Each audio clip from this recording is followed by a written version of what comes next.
ನಾನಿವತ್ತು ಸ್ಪೆಷಲ್ಲಾಗಿ ಅವರೆಕಾಳು ಉಪ್ಸಾರು ಮಾಡ್ತಾಯಿದ್ದೀನಿ. ಅವರೆಕಾಳು ಉಪ್ಸಾರು ಮಾಡೋಕ್ಕೆ ನೋಡಿ, ಒಂದು ಬೌಲಲ್ಲಿ ಅವರೆಕಾಳು ತೊಗೊಂಡಿದ್ದೀನಿ. ಒಂದು ಬೌಲು ತೆಂಗಿನಕಾಯಿ ಪೀಸು, ಕೊತ್ತಂಬರಿ ಸೊಪ್ಪು, ರುಚಿಗೆ ತಕ್ಕಷ್ಟು ಉಪ್ಪು, ಒಂದು ನಿಂಬೆಹಣ್ಣು ಗಾತ್ರಕ್ಕೆ ಹುಣಸೆಹಣ್ಣು, ಶುಂಠಿ ಒಂದು 5-6 ಪೀಸು, ಬೆಳ್ಳುಳ್ಳಿ ಮತ್ತು ಜೀರಿಗೆ, ಹಸಿಮೆಣಸಿನ್ಕಾಯಿ, ಒಗ್ಗರಣೆಗೆ ಕಟ್ ಮಾಡಿರೋ ಈರುಳ್ಳಿ ಒಂದು ಬೌಲ್. ಇವಾಗ ರುಬ್ಬಕ್ಕೆ ಕಾಯಿ ಪೀಸ್ ಹಾಕ್ತಾಯಿದ್ದೀನಿ. ಕಾಯಿ ಮತ್ತು ಹಸಿಮೆಣಸಿನ್ಕಾಯಿ, ಕೊತ್ತಂಬರಿ ಸೊಪ್ಪು ಮತ್ತು ಶುಂಠಿ, ಬೆಳ್ಳುಳ್ಳಿ ಮತ್ತು ಜೀರಿಗೆ ಇಷ್ಟು ಈಗ ನಾವು ಮಿಕ್ಸಿ ರುಬ್ಕೋಬೇಕು. ಎಲ್ಲ ಮಸಾಲೆ ಎಲ್ಲ ಹಾಕಿ ರುಬ್ಬಿದ್ದೀನಿ. ಇವಾಗ ಒಗ್ಗರಣೆಗೆ 2 ಸ್ಪೂನ್ ಎಣ್ಣೆ, ಒಗ್ಗರಣೆಗೆ ಸಾಸಿವೆ ಸಿಡಿದ್ಮೇಲೆ ಈರುಳ್ಳಿ,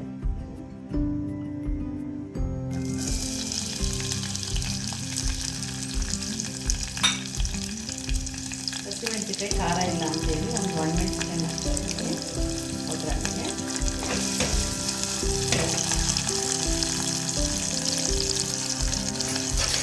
ಒಗ್ಗರಣೆ ಎಲ್ಲ ಬೆಂದಿದೆ. ಇದಕ್ಕೆ ಅವರೆಕಾಳು ಹಾಕ್ಕೊಂಡು ಫ್ರೈ ಮಾಡ್ತೀನಿ. ತೊಳೆದು ಕ್ಲೀನ್ ಮಾಡಿ ಇಟ್ಕೊಳ್ತೀನಿ.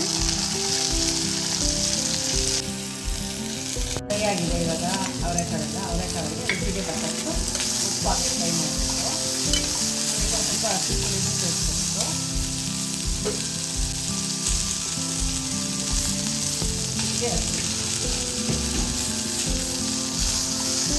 ಉಪ್ಪು ಎಲ್ಲ ಚೆನ್ನಾಗಿ ಫ್ರೈ ಮಾಡಿದ್ದಕ್ಕೆ ನಾವು ಇಷ್ಟೆಲ್ಲ ಹಾಕಿ ಮಸಾಲೆ ಮಾಡ್ಕೊಂಡಿದ್ದೀವಲ್ಲ, ಇವಾಗ ಮಸಾಲೆ ಹಾಕ್ತಾರೆ.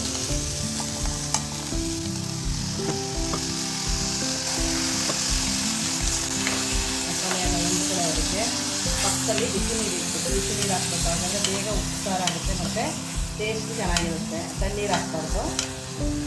ಇದಕ್ಕೆ ನಿಮಗೆ ಬೇಕಿದ್ರೆ ಹುಣಸೆಹಣ್ಣು ಹಾಕ್ಬೇಕು, ಇಲ್ಲಾಂದ್ರೆ ಉಪ್ಸಾರಿಗೆ ನಿಂಬೆಹಣ್ಣು ಹಾಕೋತಾರೆ. ಬಟ್ ನಾನು ಹುಣಸೆಹಣ್ಣು ಹಾಕ್ತಾಯಿದ್ದೀನಿ. ಹುಣಸೆಹಣ್ಣೆ ಟೇಸ್ಟು ಅಂತ ನಿಂಬೆಗೆ ಹಾಕಿದ್ದು ಹುಣಸೆಹಣ್ಣು ತಗೊಂಡಿದ್ದೀನಲ್ಲ, ಇಸ್ಬಿಟ್ಟು ಹಾಕ್ತಾಯಿದ್ದೀನಿ.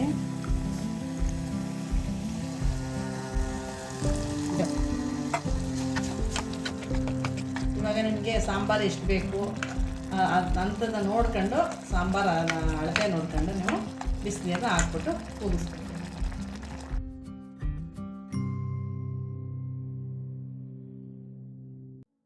ತುಂಬ ಕಲರ್ಫುಲ್ಲಾಗಿದೆ ಉಪ್ಸಾರು. ಮತ್ತು ಇವತ್ತು ಮಳೆ ಬಂತಲ್ಲ, ಅದಕ್ಕೆ ಉಪ್ಸಾರು ಮಾಡ್ತಾಯಿದ್ದೀನಿ.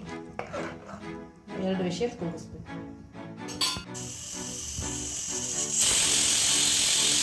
ಉಪ್ಸಾರು ರೆಡಿ ಇದೆ. ತುಂಬ ಚೆನ್ನಾಗಿ ಬಂದಿದೆ.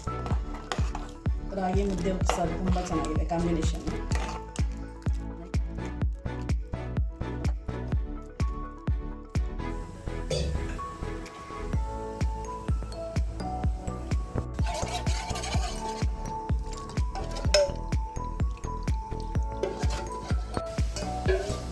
ರಾಗಿ ಮುದ್ದೆ ಮಾಡೋಕ್ಕೆ ನೀರು ಮಾಡ್ತಾ ಇದೆ.